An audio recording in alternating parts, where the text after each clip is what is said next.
Hey y'all, Jeff from Idiot Car Guys. Well, I did it again, but let me preface by starting out by saying I sold my wife's, or the Mercedes R350, which is the vehicle that my wife drove a lot and enjoyed driving that. And then just recently I sold the boat. Well, I never did a video on the boat, and I was going to. Sorry, folks. It just happened that way. Somebody came and offered me money for the boat, and I sold it. Same with the Mercedes R350. But today, we're going to talk about a car that my wife actually likes. In fact, it's a car that I've always wanted, and a friend of mine by the name of Mike, every time I talk to him, I tell him that I would like to have the car when he, if he'd will it to me. Well, guess what? He found one like his and sent me the link. And so my wife the other night went and actually purchased it. And folks, it's not a Mercedes-Benz. So we're going to pan around here, and as we take a look, guess what? We have here a 1987 Cadillac Allante. Now, some of you may know Cadillac. This was a flagship car designed by Pininfarina in Italy. The bodies of these cars were actually built in Italy. This was the first model year made. And this was, the bodies were shipped over to the United States on jets. GM flew them in, and then Cadillac put the drivetrain under it. This one here is production number 1457 or something like that. So it's about halfway through the first model year. So it has the smaller 4.1 liter V8 motor in it. The next series, a year or two later, Cadillac came out with a 4.5 liter. And then the last year of production on this car, Cadillac put the first generation of Northstar. And so we all know about the Northstar engine, the oil leaks, the head gasket leak, and all of that. Well, this one doesn't have that. So this one here has about right around 113,000 miles on it.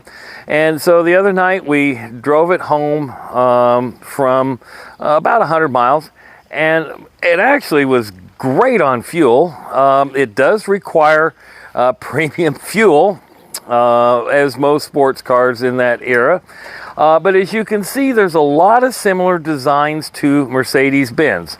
Starting with the wheels. If you look at the wheels on that, very, very similar to the Mercedes-Benz. This car also was Cadillac's answer to the Mercedes SL. Well, guess what?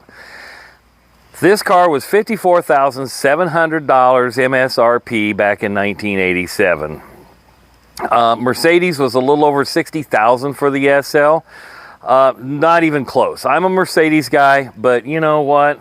This is a unique design, and since it was only made between 1987 and 1993, there's a lot of things about this car that I've always liked. First of all, on the last year or so episode of Dallas, this is the car that J.R. Ewing drove. He was a Mercedes. He drove Mercedes prior to that. His last was a W126. Ironically, I have 3 of those. But he drove the Cadillac Allante. Now, another unique feature with this car, this one has the hardtop, the removable hardtop, in addition to the convertible that comes over there. The jury is out on this, that it was an option. I believe it was. Most of the Allantes you find today don't have the hard top that goes on, that mounts on there. It just has the convertible top. In fact, when my buddy Mike sent me this, the link to this off of Facebook Marketplace, the top was sitting out, and the seller had the convertible top, and the convertible top is in great shape. So, but there was a couple more that I noticed on Marketplace that did not have the hard top, or they didn't say they had the hard top.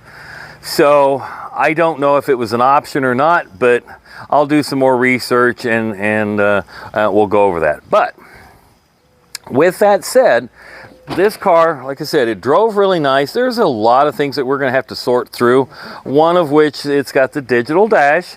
And the tachometer side doesn't light up, although I can see the tachometer working in the background. But, you know, this was this car was driven by a previous individual. The other thing that's different about this, and my buddy Mike, he was in the car business as a GM dealer back in this time period, said that every one of these came out with full leather interior. Well, this one has the cloth in between the leather in the seats. I don't know if this was changed over time, or if this is the way it came. Again, the jury is still out on that. This might make this a little bit more unique, because all the rest of them I've seen, these are all leather. So, gonna find out a little bit more about that.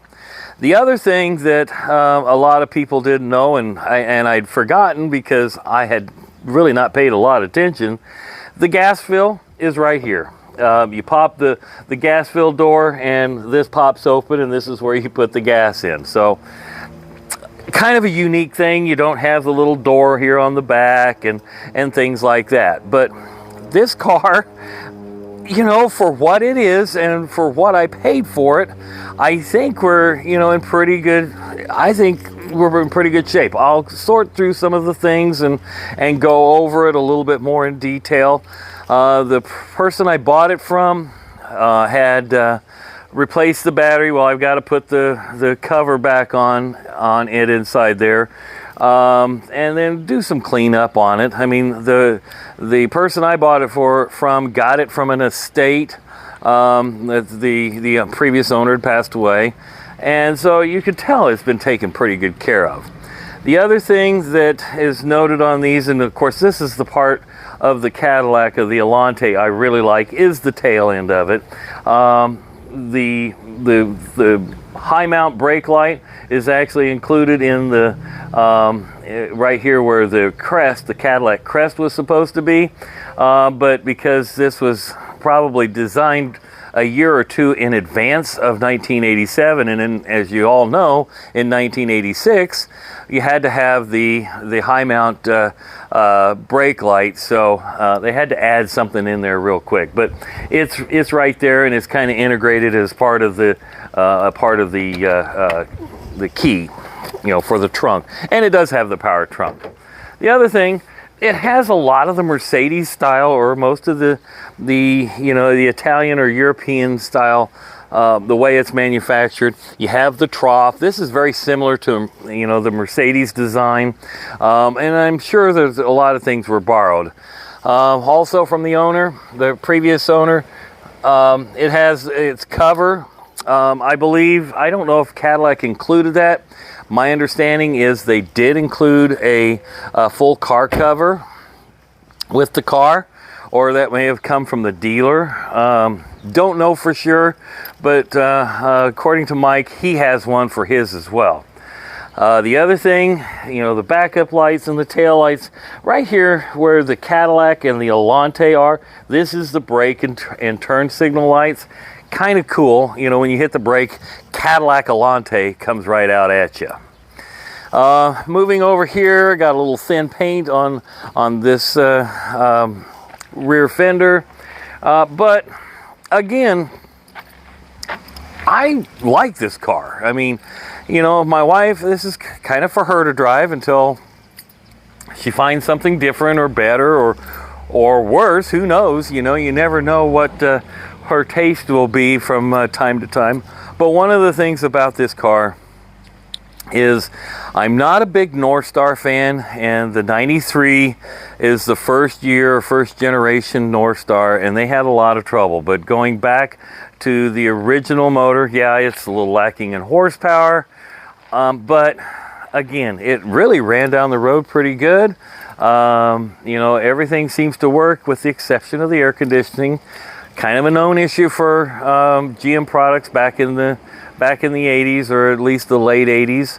The other thing, the radio in this, it picks up a station, but it doesn't play. It's static. So, but you know, again, interior wise, it's in, you know, really pretty decent shape. It's loaded up, you know, like it was. I don't think there were a lot of options to the car back in fact, I'm sure there weren't. It's the way it came, because it was a base price of $54,700, and then I believe the only option probably was the top itself. Now I'll do another video later with the car when I take the top off. It takes two people to take the top off, and we'll put the convertible top up, and that may be what we do for the, you know, for the remainder of the summer. But you know, it's a front wheel drive vehicle, you know, in relatively good shape, and quite frankly, my wife looks good driving it, so, you know, might as well let her be happy with, you know, this is kind of the little get around town car. So tell me what y'all think. You can post your, you know, post comments in the comments box. You know, if you like it, share, you know, share this with your friends. We'd like your feedback on this. Tell us what you think, and it, you know, it could be for sale if you decide to want to buy it. So one last thing I am going to do, I'm just going to reach in. Now, this thing, like I said, needed to be sorted out. I'm just going to reach in and actually start this car without even touching anything. And, you know, it's going to it has a little bit of a rumble with the exhaust, but it is a fuel-injected engine. And, you know, it sounds pretty darn good. And like I said, you know, my wife, we drove it 100 miles home without any problems, except no air conditioning. So tell us what you think. I mean, quite frankly, you know, this is just kind of a little project for us, but you know, I'll do a little bit more cleaning up. You know, it came just like this. We haven't touched anything other than clean the inside of the windshield. So we'll be happy to answer any comments or questions. I apologize on a couple of my previous videos. I have not had a chance to respond to it because I never got a notification regarding some of the comments you all made on my 300 SD and the 560 and several of the other vehicles that I've taken videos of. But I promise I'll try and follow them and answer as many of the comments as I possibly can. So again, thanks for watching. Please support our channel. Share this with your friends. This is a 1987 Cadillac Allante. I hope you enjoyed this video. Thank you.